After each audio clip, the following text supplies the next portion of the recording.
Hello and hi friends, अपनी NIT plus system की series में हम डिस्कस करते हैं फर्स्टली एमएनआईटी जयपुर के बारे में।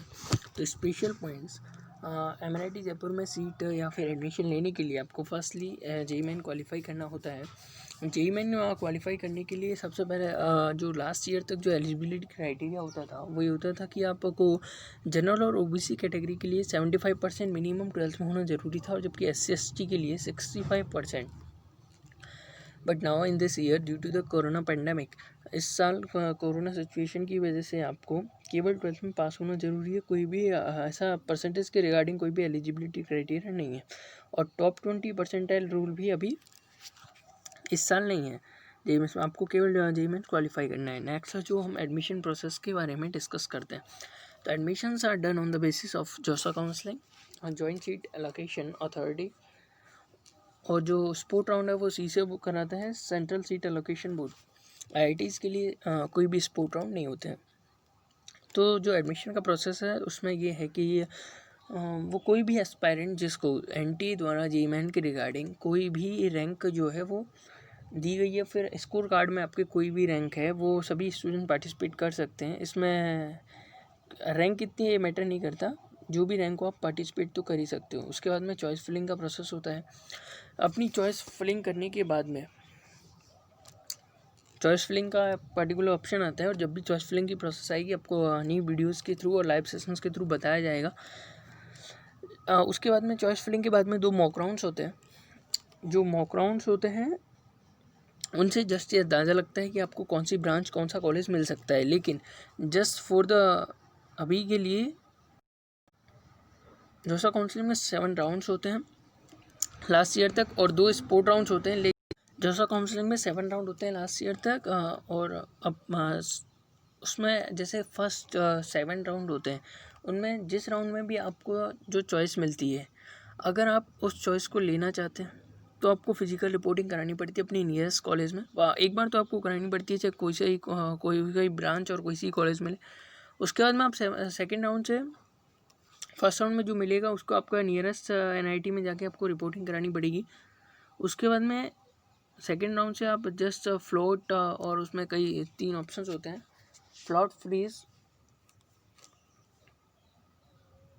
तो आप वो ऑप्शन चूज कर सकते हो। लेकिन 7th राउंड जो लास्ट राउंड होता है उसमें अगर आप अपनी सीट से सेटिस्फाई नहीं हो तो और स्पोर्ट राउंड में जाना चाहते हो तो आपको एक एफिडेविट देना पड़ता है, जो इस स्टाम्प पे होता है। उस एफिडेविट के का मीन ये होता है कि आपकी जो 7th राउंड की वाली सीट है वो आपके पास ही सुरक्षित रहेगी, लेकिन आप स्पोर्ट राउंड में जा सकते हो। लेकिन अगर आप वो एफिडेविट नहीं देते हो तो आपकी 7th राउंड की सीट आपके पास नहीं रहेगी, और वो स्पोर्ट राउंड में आपको दोबारा से काउंसलिंग करनी पड़ेगी। जो और इसके बाद में हम फर्दर भी बताएंगे। स्पोर्ट राउंड के 2 राउंड्स होते हैं। नेक्स्ट हम देखते हैं एमएनआईटी जयपुर की एनआईआरएफ रैंकिंग। एनआईआरएफ रैंकिंग जो कि पहले जो डिपार्टमेंट था human resource and development department, मानव संसाधन विकास मंत्रालय, जो कि अब हायर एजुकेशन डिपार्टमेंट है, उसके थ्रू एनआईआरएफ की रैंकिंग 2020 की निकाली गई। तो एमएनआईटी इंडिया के टॉप मोस्ट इंडिया के टॉप मोस्ट इंजीनियरिंग कॉलेज में से 35 रैंक पर है, और इंडिया की टॉप 10 एनआईटीज़ में एमएनआईटी जयपुर आता है। अगर हम फैसिलिटीज़ की बात करें तो यहाँ पे libraries facility, wifi, hostels, banks, sports and gym, सारी फैसिलिटीज़ अवेलेबल है। यहाँ पे कैंटीन वगैरह भी है। यहाँ पे बीटेक 4 ईयर में कौन कौन से कोर्सेज अवेलेबल हैं, तो civil engineering, chemical engineering, CS, electrical, EC, mechanical और metallurgy and material science engineering available है। उसके बाद में अगर हम डिस्कस करें फ़ी वेवर्स के बारे में, तो फ़ी वेवर्स का मतलब होता है फीस में माफ़ी। तो जो स्टूडेंट SC ST कैंडिडेट हैं या फिर हैंडीक्राफ्टेड है, उनको 100% ट्यूशन फ़ी वेवर है, यानी कि उनकी 100% ट्यूशन फ़ी माफ़ होती है। और ऐसे कैंडिडेट जो जनरल OBC कैटेगरी से हैं लेकिन उनकी जो फैमिली इनकम है एनुअली वो 1 लाख से कम है, उनके लिए भी 100% फीस माफ़ होती है। लेकिन ऐसे स्टूडेंट जिनकी annually income 1 lakh to 5 lakh है, उनके लिए 2/3 एडमिशन है, और जिनकी अबव 5 लाख है उनके लिए कुछ भी नहीं है, फुल फ़ी पे करो। अगर एमएनआईटी जयपुर की फ़ीस स्ट्रक्चर के बारे में बात करें तो 1,45,000 पर सेमेस्टर है, ये केवल फर्स्ट सेमेस्टर के लिए, इसमें कुछ क्वेश्चन मनी भी इंक्लूड होती है जो कि रिफंडेबल है। तो ये केवल फर्स्ट सेमेस्टर के लिए 1,45,098 फॉर इंस्टीट्यूट फ़ी और हॉस्टल फ़ी 47,000। उसके बाद में आपकी फ़ीस जो है सेकंड सेम से वो 1,25,000 के आसपास हो जाती है।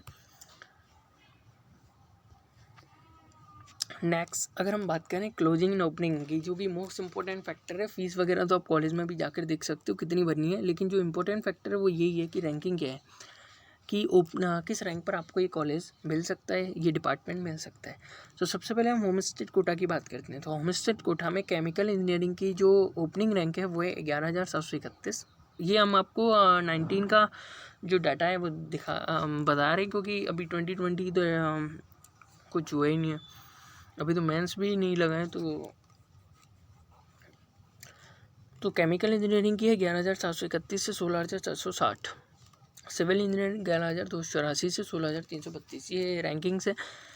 राजस्थान का जो कॉलेज है MNIT जयपुर, उसके लिए एक खास बात ये है कि इसमें जो होम स्टेट कोटा है इसकी रैंकिंग अदर स्टेट कोटा से कम जाती है। यानी कि अगर आपकी रैंक अच्छी है या फिर आपकी रैंक ज़्यादा है, क्योंकि रीज़न ये है कि जो कोटा में जो स्टूडेंट 12th करते हैं वो भी, उनका भी होम स्टेट राजस्थान ही माना जाता है। तो इस कारण ये थोड़ी सी इशू होता है, जो होम स्टेट की रैंकिंग है वो कम जाती है।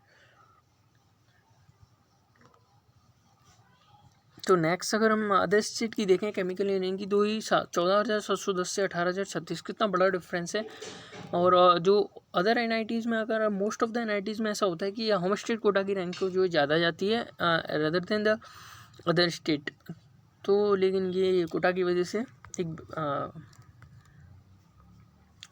लेकिन अगर हम नेक्स्ट स्पोर्ट राउंड की रैंकिंग देखें तो आप देखोगे कि बहुत बड़ा चेंज आ जाता है स्पोर्ट राउंड तक। वो जो लास्ट जो है वो जनरल राउंड, जो जोसा काउंसलिंग के जो राउंड होते हैं 7, उनमें फर्स्ट राउंड की थी, लेकिन ये स्पोर्ट राउंड की एक रैंकिंग्स है। तो अगर होम स्टेट से सिविल इंजीनियरिंग की बात करें तो 20,168 से 20,376, वहाँ पे थी 11,000, लेकिन यहाँ पे 20,000, लेकिन बहुत बड़ा डिफरेंस आ जाता है। अगर अदर स्टेट से बात करें तो 25,942 से और 25,942, मतलब काफ़ी अच्छा डिफरेंस आ जाता है स्पोर्ट राउंड तक। नेक्स्ट अगर हम डिस्कस करें तो नेक्स्ट हम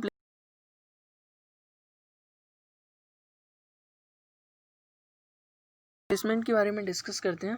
तो प्लेसमेंट जो है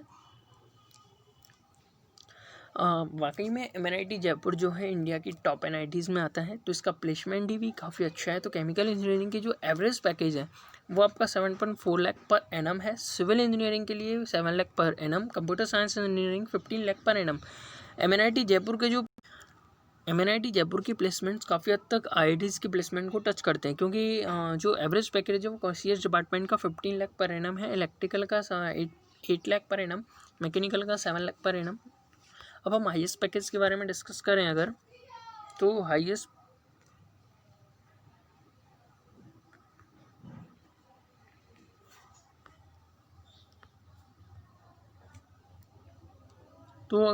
पैकेज के बारे में देखें तो 7 लाख पर एनम आर्किटेक्चर का है। केमिकल इंजीनियरिंग का 17 लाख, 11 लाख फॉर सिविल और 31 लाख हाईएस्ट जो है उसके लिए कंप्यूटर इंजीनियरिंग के लिए जो है वो 31 लाख, इलेक्ट्रिकल के लिए 22, उसके बाद में EC के लिए भी 22, मैकेनिकल के लिए 11 और मेटलर्जी के लिए 17 लाख।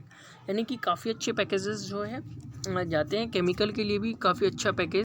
एक इम्पॉर्टेंट फैक्टर की जो मेटलर्जिकल और मटेरियल साइंस इंजीनियरिंग जो स्टूडेंट्स जाना चाहते हैं मेटलर्जिक और मटेरियल साइंस इंजीनियरिंग में, उनके लिए MNIT जयपुर से बेटर ऑप्शन नहीं मिलेगा। IITs की बात नहीं कर रहा मैं, केवल और केवल NITs में अगर देखें तो MNIT जयपुर के लिए स्पेशल ब्रांच के लिए और दूसरा ऑप्शन नहीं है। मेटलर्जिकल और मटेरियल साइंस इंजीनियरिंग के सबसे अच्छे पैकेजेस MNIT जयपुर से होते हैं।